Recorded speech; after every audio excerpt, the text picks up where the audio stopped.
کچھ لوگ آپ سے یہ کہیں گے کہ یہ پڑھا کریں، اس کا ورد زیادہ کیا کریں، سکون ہوگا۔ یہ ساری باتیں درست ہیں، سارے علاج ہیں، پریشانی کا، بے چینی کا، بے قراری کا، ڈپریشن کا، انزائٹی کا، ذہنی دباؤ کا ایک علاج میں بھی آپ کو بتانے لگا ہوں، ایک حل میں بھی عرض کرنے لگا ہوں۔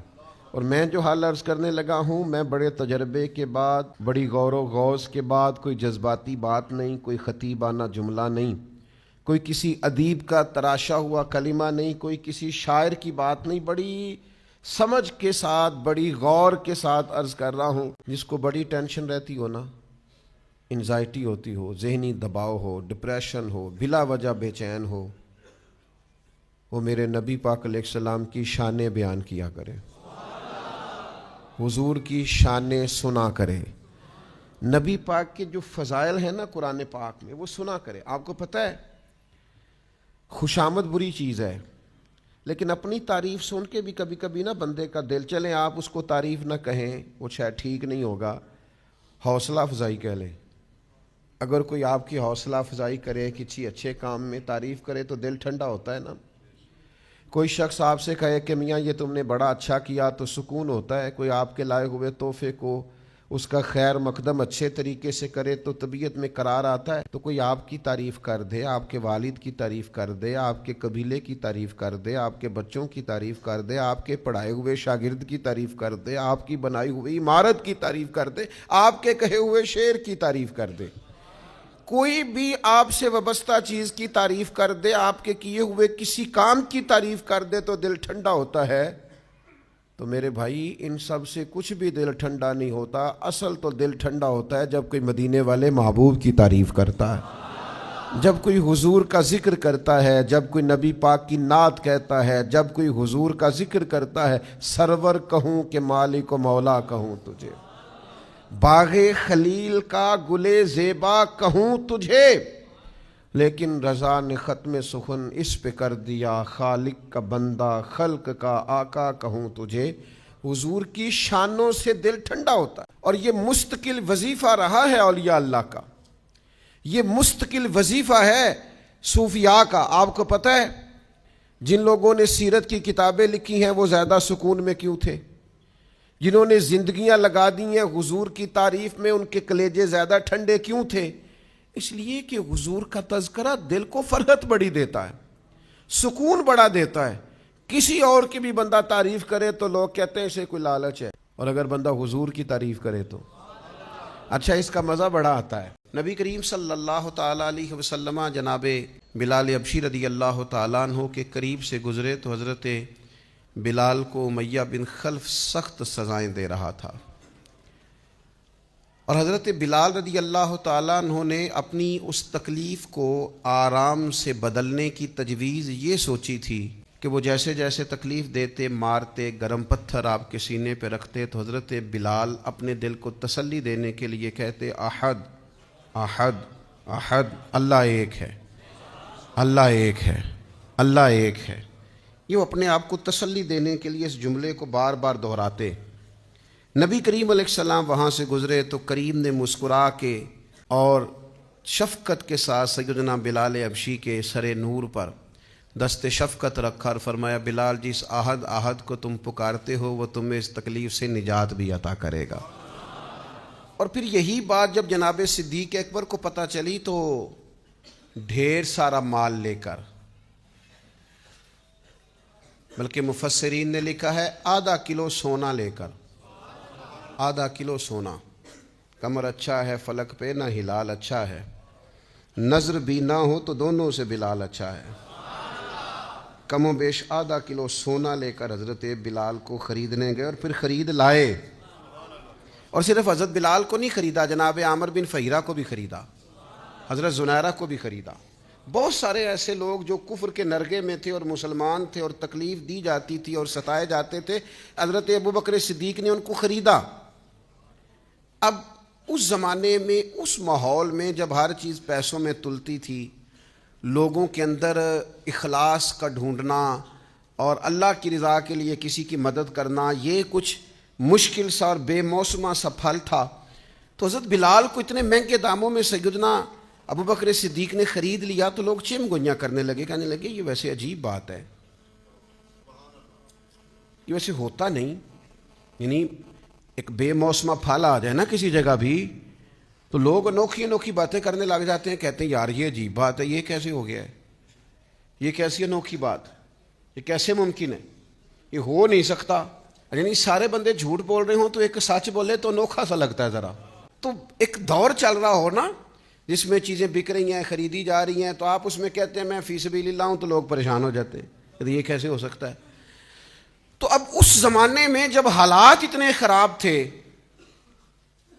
کہ لوگ ایک ایک دینار کے لیے گلے کاٹ دیتے تھے، وہاں ایک غلام کو اور حبشی غلام کو اور سیاہ فام غلام کو اتنے مہنگے داموں میں خریدنا کام بڑا مشکل تھا۔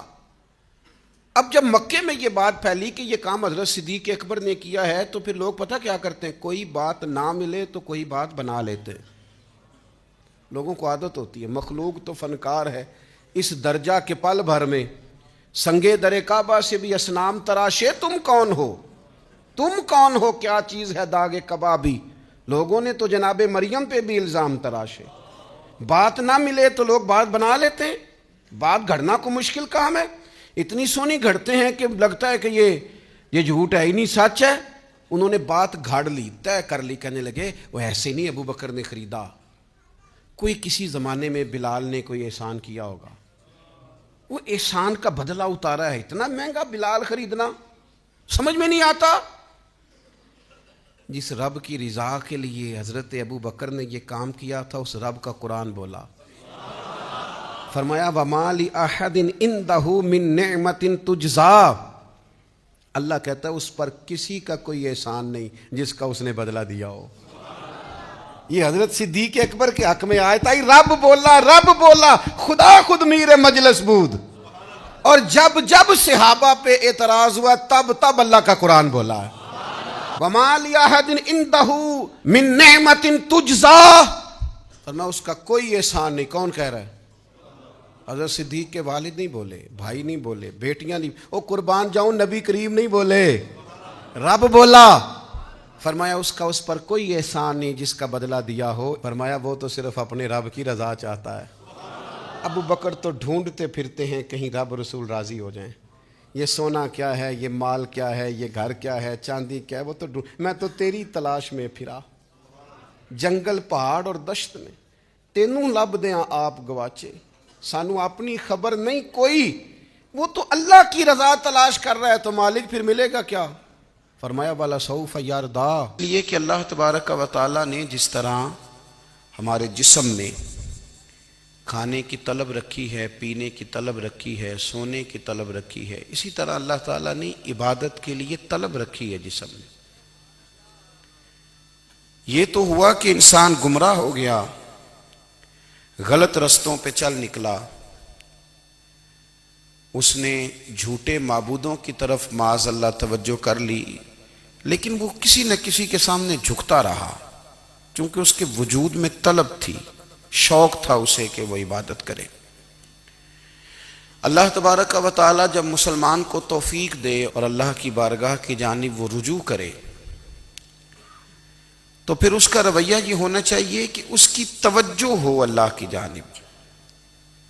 ہمارے ہاں تسبیحات پڑھ لی جاتی ہیں اگر کبھی موقع ملے، لیکن وہ خاص انہماک، وہ خاص شوق، وہ خاص ذوق اللہ تبارک و تعالیٰ کی عبادت کا، ایک ہوتا ہے نماز پڑھنا، ایک ہوتا ہے اہتمام کے ساتھ نماز پڑھنا، یعنی ذرا وقت پہ اٹھنا، ذرا صحیح کر کے وضو کرنا، ذرا شوق سے مصلی بچھانا۔ ایک ہوتا ہے تسبیح پڑھ لینا، اور ایک ہوتا ہے ذرا تھوڑا سا نا شوق کے ساتھ اللہ کو یاد کرنا۔ آپ کبھی جو میں نے آیہ کریمہ پڑھی اس کی آپ شان نزول دیکھیں، نبی کریم صلی اللہ تعالی علیہ وسلم کے نا کچھ صحابہ اللہ کی محبت کے شوق میں حضور کی بارگاہ میں حاضر ہوئے، اور انہوں نے آ کے عرض پتہ کیا کیا، عرض کرنے لگے یا رسول اللہ صلی اللہ تعالی علیہ وسلم سالوں بیت گئے ہیں سجدے کرتے ہوئے، حضور سالوں بیت گئے ہیں تسبیح پڑھتے ہوئے، سالوں بیت گئے کہتے ہوئے کہ سبحان اللہ وہ پاک ہے. ہمیں سالوں بیت گئے یہ کہتے ہوئے کہ اللہ اکبر وہی سب سے بڑا ہے. سالوں بیت گئے کہتے ہوئے کہ الحمدللہ ساری تعریفیں اللہ کے لیے. سالوں بیت گئے اس کی تسبیح کرتے، تحلیل کرتے، تکبیر کہتے. حضور اب نہ ہمارا اپنے رب سے ملنے کو جی چاہتا ہے. کبھی اے حقیقت منتظر نظر آ نہ لباس مجاز میں. لاکھوں سجدے تڑپ رہے ہیں میری جبین نیاز میں. اور اقبال کہنے لگے کہ تیرے عشق کی انتہا چاہتا ہوں. تو میری سادگی دیکھ کیا چاہتا ہوں. میرا ذرا سا تو دل ہے مگر شوخ اتنا. میں وہی لن ترانی سنا چاہتا ہوں. میرا بھی دل کرتا ہے کہ اللہ میں تجھے کہوں میں تجھے دیکھنا چاہتا ہوں جس طرح حضرت موسیٰ کلیم علیہ السلام نے کہا تھا. اور تو مجھے کہے کہ لن ترانی تو نہیں دیکھ سکتا. ذرا سا تو دل ہے مگر شوخ اتنا. میں بھی وہی لن ترانی سنا چاہتا ہوں. پھر کہنے لگے بھری بزم میں راز کی بات کہہ دی. بڑا بے ادب ہوں سزا چاہتا ہوں. دیکھو سب لوگوں کے بیچ ہی میں نے یہ کہہ دیا. میرے عزیز صحابہ نا شوق میں کتنے سارے لوگ ہیں. آپ کتنی ماشاءاللہ بڑی تعداد میں آپ آئیں. ہم بھی کبھی اس شوق میں گئے ہیں کہ ہمارے رب کو دیکھنے کو دل چاہتا ہے. ہمارا جی چاہے وہ کبھی ہمیں ملے. ہم کبھی اس کی زیارت کریں. اس کی بارگاہ کرم میں ہم حاضر ہوں. صحابہ نے عرض کیا یا رسول اللہ صلی اللہ تعالی وسلم ہمارا رب کہاں ہے. ہمارا نا اپنے رب کو دیکھنے کو جی چاہتا ہے. جب صحابہ نے یہ عرض کیا تو اللہ نے قرآن مجید نازل کیا. فرمایا وَإِذَا سَأَلَكَ عِبَادِي أَنِّي فَإِنِّي قَرِيبٌ. محبوب جب میرے بندے آپ کی بارگاہ میں آ کے میرے بارے میں پوچھیں نا تو ان سے کہہ دینا میں ان کے قریب ہی ہوں. قریب ہی ہوں. دلیل کیا ہے؟ اذا دان یہ جب بھی مجھ سے دعا مانگیں گے میں ان کی دعاؤں کو قبول فرماؤں گا. میں ان کے قریب ہوں. میں ان کے قریب ہوں. یہ جب بھی دعا مانگیں گے نا میں قبول کروں گا. میں ان کے قریب ہوں. اللہ تبارک و تعالیٰ کے بندے اللہ سے محبت کرتے، رب کی بارگاہ میں جھکتے، اس کو اپنے دکھ سناتے، اس کے پیارے محبوب صلی اللہ تعالیٰ علیہ وسلم کا وسیلہ لے کے اس کے حضور حاضر ہو جاتے. پیشانیاں سجدوں سے روشن ہوتی. ہم نہ ہر چیز کے لیے وقت نکالتے ہیں، ہر چیز کے لیے، لیکن عبادت کے لیے وقت نہیں نکالتے. ہر شے آباد ہے. ہر شے ہماری فیس بک بھی آباد ہے، واٹس ایپ بھی آباد ہے، ہمارے ٹویٹر بھی آباد ہیں، ہماری ہر چیز آباد ہے. سب سے کم آباد ہمارا مصلی رہ گیا ہے. سب سے کم. وہ لوگ اب ڈھونڈنے سے ملتے ہیں جن کی بغل میں مصلی ہوتا تھا. میرے بھائی آپ کتنا کو دنیا کے پیچھے بھاگو گے تھکا دے گی. کتنا دولت کے پیچھے بھاگو گے تھکا دے گی. آپ جب اپنی زندگی میں جمع تفریق کرو گے نا تو مرتے وقت احساس ہوگا کہ سارا کچھ تو لوگوں کے لیے کیا، اپنے لیے تو کر ہی کچھ نہیں سکے. اور ہم عبادت کے معاملے میں بہانے بازی بھی کرتے ہیں. ہم کہتے ہیں اوہو رزق کمانا بھی تو عبادت ہی ہے نا، تو میں حلال روزی کے لیے جا رہا ہوں یہ بھی تو عبادت ہے نا. میری طرح کے لوگ کہہ دیتے ہیں کہ میں سویرے اٹھ کے مدرسے میں کچھ اسباق دیکھتا ہوں تو یہ بھی تو عبادت ہے. میں بیان کرنے کے لیے مطالعہ کرتا ہوں تو یہ بھی تو عبادت ہے نا.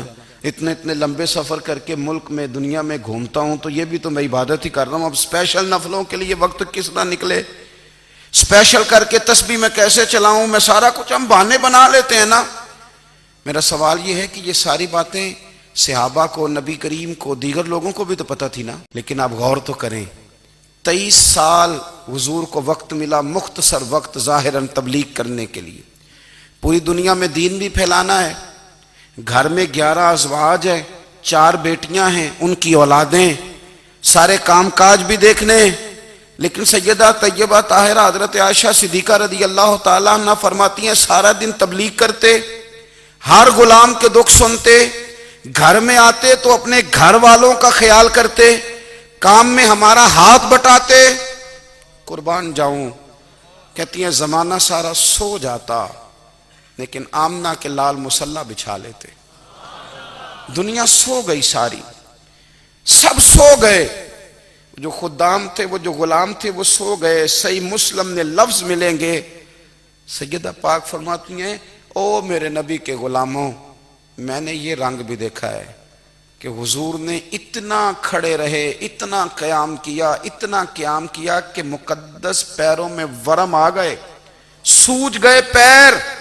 اتنے بڑے دل پہ ہاتھ رکھ کے نہیں بتا سکتا کہ میرے کبھی نماز میں پیر سوج گئے ہوں، کوئی نہیں بتا سکتا۔ بچوں کی روٹی کماتے تھک گئے بات الگ ہے، ہم سیر کرنے گئے تو تھک گئے بات الگ ہے، لیکن عبادت میں یہ بھی تو مسلم شریف ہے نا، یہ بھی تو دین ہے نا، یہ بھی تو حضور کی سنت ہے، یہ بھی تو وہ چیز ہے جو کریم کی آنکھوں کی ٹھنڈک ہے۔ سیدہ فرماتی ہیں پیروں میں ورم آ گئے، اور ساری رات ہی حضور نے نماز پڑھی اور ایک ہی آیت بار بار دہرائی۔ مسجد نبوی میں بلال حبشی نے فجر کی اذان دے دی اور حضور ابھی مصلی پہ تھے، کریم فارغ ہوئے، میں نے عرض کی یا رسول اللہ صلی اللہ علیہ وسلم، آپ کے تو صدقے اللہ اگلے پچھلوں کے گناہ معاف کرے گا، تو آپ اتنی آہوزاری کیوں فرماتے ہیں؟ آپ تو شفیع ہیں، آپ تو انبیاء کے امام ہیں۔ تو حضور نے فرمایا عائشہ تم نے گنوایا ہے نا میرے اللہ کی مجھ پر کتنی رحمت ہے، افلا اکون عبدا شکورا، فرمایا اگر اس نے اتنی نعمتیں دی ہیں تو کیا میں اس کا شکر گزار بندہ نہ بنوں؟ میں شکر گزار بندہ نہ بنوں اس کا؟ پھر اگر اتنی نعمتیں اس نے دی ہیں، مجھے اتنا نوازا ہے، تو پھر میں اس کے سامنے سجدے نہ کروں؟ او میرے بھائی، بڑے قابل فخر لوگ ہیں ہم کہ ہم نبی پاک کے غلام ہیں، ہم قابل فخر ہیں کہ نبی کریم کے غلام ہیں۔ کیا کبھی اس غلامی کے شکرانے میں بھی 2 نفل پڑھے کہ یا اللہ تیرا شکر ہے تو نے ہمیں حضور کا غلام بنایا ہے؟ یاد رکھیں کہ اپنی روحانی زندگی کو آباد کریں، استغفار پڑھیں، تسبیحات کریں۔ حضرت عبداللہ ابن عمر رضی اللہ تعالیٰ عنہ حضرت عمر کے صاحبزادے، مکہ مکرمہ میں ان کی قبر ہے۔ میں نے جب انہیں پڑھا تو مجھے ان سے بڑا پیار ہو گیا، لیکن آپ کو پتہ ہے وہاں جا کے کسی شخص کا مزار تلاش کرنا یا پوچھنا ایک مشکل کام ہوتا ہے۔ تو ایک دفعہ میں مکہ شریف میں حاضر تھا، تو ایک گاڑی والا ڈرائیور مجھے کہنے لگا کہ مولانا میں آپ کو جانتا ہوں، مجھے آپ سے محبت ہے، ایک بات بتاؤں آپ کو؟ میں نے کہا بتاؤ۔ کہنے لگے حضرت عبداللہ ابن عمر کی قبر دیکھنی ہے۔ میں نے کہا یہ تو نہیں کہہ رہا، یہ کسی نے بندوبست کرایا ہے، یہ اللہ نے تیرے دل میں بات ڈالی ہے، یہ ہو گیا تو لے چل مجھے۔ حضرت عبداللہ ابن عمر کو نبی پاک نے فرمایا تھا راجل صالح، یہ نیک بندہ ہے، یہ متقی آدمی۔ حضرت عبداللہ ابن عمر رضی اللہ تعالیٰ عنہ سیدنا فاروق اعظم رضی اللہ تعالیٰ عنہ کے صاحبزادے ہیں، اور ان کی ہمشیرہ سیدہ حفصہ رضی اللہ تعالیٰ عنہ حضور کی زوجہ محترمہ ہیں۔ ایک دن اپنی ہمشیرہ سے کہنے لگے کہ نبی کریم صلی اللہ تعالیٰ علیہ وسلم گھر میں آئے نا، اور اگر حضور غم امت میں پریشان نہ ہوں، طبیعت کو حشاش بشاش دیکھو، تو ذرا پوچھنا تو صحیح حضور کا میرے بارے میں کیا خیال ہے، پوچھنا تو صحیح کہ کریم کی بارگاہ میں میرا کیا مقام ہے، میرے بارے میں حضور کیا فرماتے ہیں۔ اب بہن کو کام بتائے اور بتائے بھی بھائی، اور پھر بہن وہ کام نہ کرے، یہ تاریخ میں ہوتا نہیں۔ حضرت عمر فاروق رضی اللہ تعالیٰ عنہ کی صاحبزادی ام المومنین رضی اللہ تعالیٰ عنہ فرماتی ہیں کہ میں تو بس منتظر تھی، انہوں نے تو کہا تھا نا کہ اگر تم حشاش بشاش دیکھو تو بات کرنا، لیکن حضور تشریف لائے، میری باری تھی، میرے گھر تشریف لائے، کھانا پیش کیا تو فوراً میں نے عرض کی حضور ایک بات پوچھنی تھی۔ تو حضور نے فرمایا پوچھئے۔ میں نے عرض کی حضور میرے بھائی عبداللہ ابن عمر کے بارے میں آپ کا کیا خیال ہے؟ نوجوانوں میری بات پہ غور کرنا، میرے بھائی کے بارے میں آپ کا کیا خیال ہے؟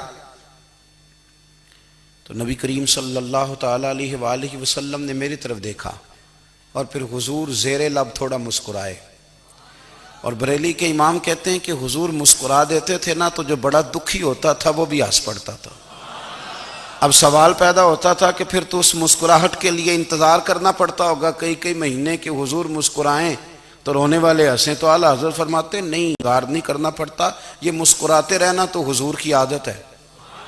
جس کی تسکین سے روتے ہوئے ہنس پڑے اس تبسم کی عادت پہ لاکھوں سلام. یعنی یہ تو عادت ہے حضور کی مسکراتے رہنا، اس کے لیے انتظار نہیں کرنا پڑتا. بھائیو آپ خیال رکھیں گے، غور کریں گے. حضرت عبداللہ ابن عمر رضی اللہ تعالیٰ عنہ کے بارے میں پوچھا تو سیدہ فرماتی ہیں کہ نبی کریم صلی اللہ تعالیٰ علیہ وسلم نہ زیر لب مسکرائے اور فرمایا حفصہ تیرا بھائی ہے تو اچھا، لیکن میں نے سنا ہے کہ عشاء کی نماز پڑھتا ہے تو فجر تک سویا ہی رہتا ہے. او نوجوانوں، 10 بجے تک سونے کی بات نہیں ہوئی، 9 بجے تک سونے کی بات نہیں ہوئی، 11 بجے اٹھنے کی بات نہیں. حضور فرمانے لگے میں نے سنا ہے کہ عشاء کی نماز پڑھ کے سو جاتا ہے اور فجر تک سویا ہی رہتا ہے. اسے چاہیے کہ تہجد کے وقت اٹھا کرے، اللہ کی بارگاہ میں حاضر ہوا کرے، آہوزاری کرے، سجدے کرے، عبادت کرے.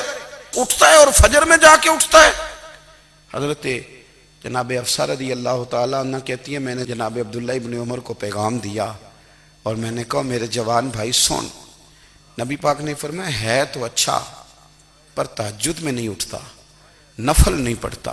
او میری ملت کے جوانوں، مزہ نہیں آ جاتا جب ساری دنیا سوئی ہو، ساری دنیا، اور بستر بھی گرم ہو اور نیند بھی پورا غلبہ کر رہی ہو، اور اچانک گھنٹی بجے دماغ میں، آنکھ کھلے، گھڑی پہ نظر پڑے، 3:30 4 بجے کا پیغام گھڑی بتائے